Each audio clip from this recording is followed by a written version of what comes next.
L'économie du bonheur, ça consiste à mesurer, à demander aux gens en fait de mesurer eux-mêmes le niveau de bonheur ou de satisfaction dans la vie qu'ils ressentent.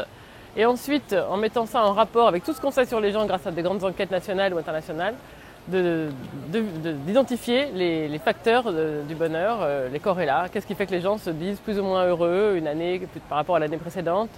Qu'est-ce qui rend les gens heureux en fait? Est-ce que l'économie peut rendre les gens heureux, c'est-à-dire le revenu, la croissance, les inégalités, les écarts de revenus, est-ce que ça rend les gens malheureux, toujours ou pas? Pourquoi? Dans quelles conditions? On mesure depuis longtemps l'association entre les deux, ça c'est certain.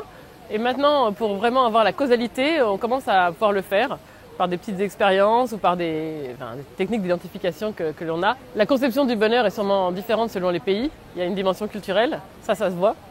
Les mêmes conditions de vie ne rendent pas les gens forcément aussi heureux dans tous les pays. Par exemple, en France, on sait bien qu'avec des conditions de vie assez favorables, on est moins heureux qu'on pourrait.